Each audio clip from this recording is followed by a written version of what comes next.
What's happening, everybody? Welcome back. This is Forgo, and today we're going to talk about Sif.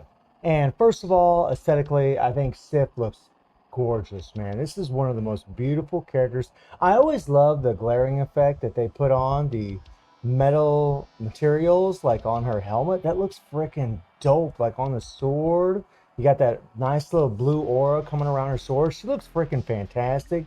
But man, she's just so much more than beauty. They did so much in this uniform for her that it's not even funny. Will it put her at top tier? Will it make her a god? Probably not. But from a lot of the feedback that I've been getting so far, it does look like she's probably more than likely going to be an ABX meta. So if that's something that you're interested in, then you're probably going to want to go ahead and transcend this character. Now, we're just going to be doing our testing with the tier 2. I did get her potential realized, but I wanted to show you guys this girl's power just in tier 2 with a really crappy build, because she really is strong. I mean, in regular world boss, she's going to be quite insane for quite a few reasons. I mean, right now she just has 21,000 physical attack. Her stats are complete trash. I mean, her critical rate's pretty much almost maxed out, but her critical damage is only at 153%, which is it's shit, guys. It's terrible, right? She is going to hit very hard because of that. And I don't even have any Urus on the girl, level 60, level 20 gears. But man, they did so much for her. Now, something to note about this girl, a big reason why she might be actually really good in ABX, is one, she's got the guaranteed critical rate amongst all the dodge that she does. For now, the dodge all the hits that she does.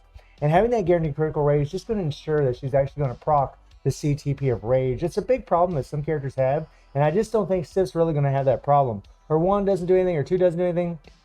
Her 3 gives that nice touch and go damage accumulation based on how many energy you deal, the plus 1%, and it gives you 3 seconds of invincibility, which is actually really, really nice. The accumulation lasts for 8 seconds, so you can pretty much keep this up all the time. Her 4 skill gives her immunity, so this is something that's really nice about this uniform, is that she has invincibility on the 3, right, and she has good accumulation. She also has immunity on the 4. You cannot cancel any of these skills except for the 3rd skill. All the skills you gotta let play out, so you actually do fluctuate between using the invincibility on the 3 and the 4 for her survivability. But to boot, on her 5th skill, she does have a huge 50% attack buff, and she also has paralysis for 3 seconds that applies to World Boss. So in regular World Boss, she's actually godly because she actually has a form of CC, plus with the 3 seconds of invincibility and the immunity, and then also the 25% recovery heal. That is massive for this character. And then she also has native super armor, which is always wonderful. And her awaken skill, this awaken skill isn't fully leveled up, so it's not really showing everything that's on it. And then she also has awesome leadership in this uniform. 30% increase of HP and 35% increase of physical attack for combat types. That's pretty damn nice. For your combat characters, that is insane. But to boot, from her uniform effect, she also has this nice, applies to all allies, which is great. Increase all speed by 10%, and then increase basic damage dealt to boss types by 45%. So whenever she's facing bosses in World Boss or ABX, she's going to have this extra increased damage to boss types, and that leadership is going to apply to combat types, including herself. So she's got a nice little self-buffing leadership on top of that. I mean, the girl's set up really, really well. She also plays extremely easy, very proc friendly, unless you're using her awakened skill. And this is where the caveat to Sif really comes into play. If you're using her in ABX, you're going to want to rage on this character, because her awakened skill, you can't just cancel that damn thing, right? You can't cancel it, right? I mean, you'll see Heimdall and Valkyrie, they come down to help out a little bit, but you're losing a ton of damage if you just cancel it. So you got to let this thing play out a little bit. There we go. And see, I even canceled it too early right there, right? So you got to let this thing play out until the triangle shows up right there, and then you can actually cancel it. Because of that, it doesn't make it proc friendly. Now, you could set up the proc early with a different skill before you use your awakened skill, and then if you time things right, maybe you could do that. Maybe eventually whenever I transcend her, I'll try to do that. But without the awakened skill, it's literally 3, cancel into the 5, get your accumulation from the 3, get your heal from the 5, get your attack buff from the 5, get all defense down on the 5 also, which is really, really nice. That applies to World Boss. And then once that finishes out, go ahead and hit your 4 for your immunity for that extra survivability. So, I mean, and the other thing that's really cool is, you know, you do got the invincibility on the 3. It's only for 3 seconds. But whenever she does the 5, that invincibility is going to be up at the very beginning when she does her little thrust her sword up in the air. But then she goes into an iframe, which is spectacular until the very end, and then you can actually hit your immunity. The second skill is like a partial iframe. The 1 skill is a partial iframe. Well, actually, the 1 skill is a partial iframe. That will leave you completely vulnerable. But all of her skills, whenever you use them, you can't move your character around. You see me, well, you can't see me really doing it. But if you notice above my head there, whenever I'm hitting the directional pad here, the directional pad, you can see it above my head, you can't do anything. Once you start any of these skills, you can't cancel them except for 3. 3 is the only one that you can cancel immediately to get all of these nice little buffs from them. Very fun character to play too, by the way, man. I'm actually really loving Sif, and I do want to transcend her. She's just got a stage 5 Power of Angry Hulk set. She just has this critical rate with 140% damage proc. Like I said, she isn't built worth a crap. She's just got a normal ranked uniform. So let me show you what this girl can do, man. She's actually pretty damn strong. She is a physical attacking character. And I could use her leadership, but actually Nick Fury's leadership is a lot better. And considering she's built like total crap, we're just going to go ahead and use Nick Fury's leadership along with Valkyrie. And we won't use any strikers here. Alright, so we're going to go ahead and do that. It has some technical difficulties, so hopefully that doesn't happen again. But Sif is super, super easy to play. I mean, seriously. So we're just going to go ahead and use Nick Fury's attack buff here. We'll get this attack buff. Hands are a little sweaty. And we just go 3, cancel into the 5. And that proc trigger, nice. Hit the 4, and then hit the 2 to go into an iframe, and then 3 back into 3-5. And as you guys can see, man, she plays super, super well. And as soon as you hit that 3rd skill, you'll get that invincibility. Now, you got to be really, really careful because, again, you know, you can't move her around whenever you're going through her skills. So sometimes her 5th skill, like Proxima, will jump away, and her 5th skill will miss. Now, I had to go ahead and switch my character there because otherwise, Sif would have died in the purple attacks there. Here we go, 3-5.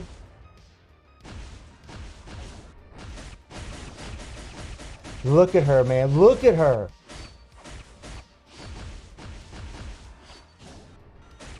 If you can catch Proxima before she does the purple attack, you're all good to go because you'll get that paralysis from the 5.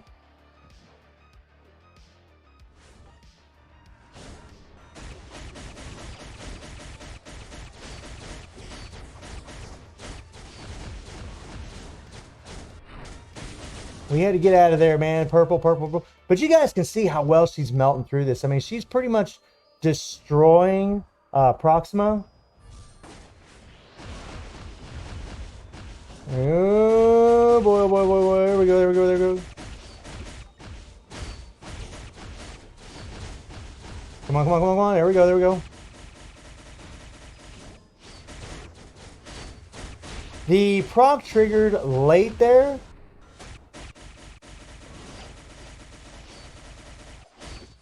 Come on, come on, come on, come on. I'm going to go 1-3, 1-3. Or 1-5, sorry. And boom, look at that. Under 2 minutes with this crap build. I mean, Sis got power. She is very, very strong. From what I understand, in regular World Boss, like World Boss Legend, she won't shine as much as maybe some other characters. But, I mean, a lot of that's due to the fact that you're going to have to use a rage. She really can't take advantage of a CTP of energy unless you're doing just like the 3-5 combo. But whenever you use that Awakened skill, unless maybe if you time it right, that's the thing. Until I get her transcended, I really don't know. So we're going to go against Corvus here, stage 99 again. And since we have Valkyrie on the team, we do get a 30% ignore dodge. And we're also going to use some ignore dodge strikers right here. We'll just use 2 damage to supervillains. That way she has 100% ignore dodge. Okay, so we got to do that again because I actually died, which sucked. Slight mistake. Like I said earlier about Sif, whenever she's doing her skills, you can't just cancel them. You got to switch your character. You can't cancel skills and like you just can't run away while you're doing a skill. And it really kind of sucks. I mean, and that really kind of signifies like ABX because in ABX, you know, characters are just stationary, right? They're just facing the beast head on. And she does so much damage here that she takes down Corvus all the way to the 5th bar. So we got to be real, real careful here. We're going to let him jump here. There we go, 3-5. And sometimes, like, Corvus will jump around, and her attacks will miss. So, and that can be pretty damn annoying. Like, they'll just get canceled immediately. But as you guys can see, man, her damage is just crazy. And she's even getting a 50% damage reduction against this boss because she is a combat type. Only speed don't get a disadvantage against this guy. Universal, blast, and combat all have disadvantages against him. And watch this. I'm going to go ahead and run around and let him do his thing. We got time frozen there. Run her over here. Let's go. And this should take him right into his next phase. So easy to play, man. We'll just wait for him to kind of move around. I should have attacked right there is what I should have done. Now, we did take some damage here, but you know what? We got a huge, huge heal. So it's all good. Come on, come on. I mean, look at her melt. Look at this.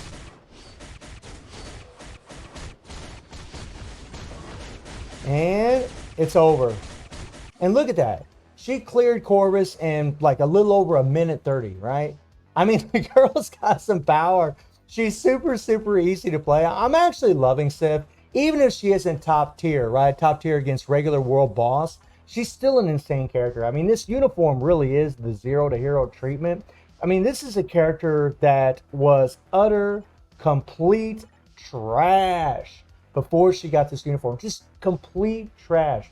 She's got a heal now. She has extra survivability with the longer immunity, the invincibility. She is much easier to play. She's proc friendly. There's just so much better. She's got the increase of boss time. She's got the better leadership. The uniform is just a step above. In fact, it's steps. It's like stairways above what she was before. I think she's absolutely insane. And I definitely think that she's worth building, especially if you're considering ABX. And even if you're not, I believe she'll probably do really well in World Boss Legend. I don't think she's going to be a top tier or the meta there. But until I get her transcended, I really don't know that for sure. And it's going to take me a little while to transcend this character because I just don't have a lot of resources, which is it's a real bummer. Unfortunately, where are resources at? So, I mean, you guys can see right here, I got, 800 Essence of Dimension. We got 750 TCP. And that's just not near enough to level up a character. So it's going to be a while before I'll be able to transcend her or tier 3 Hela or any of these characters. So unfortunately, I'll just be doing these tier 2 reviews, which I know kind of sucks, but it does give you an idea of their power level when they're at their weakest state. So let me know how you're all feeling about Sif, and I do stream on Twitch at 9 p.m. GMT plus 7 time. The link is in the description below, and I hope you enjoyed the video. Thank you for watching. Y'all take care and have a good one. See ya.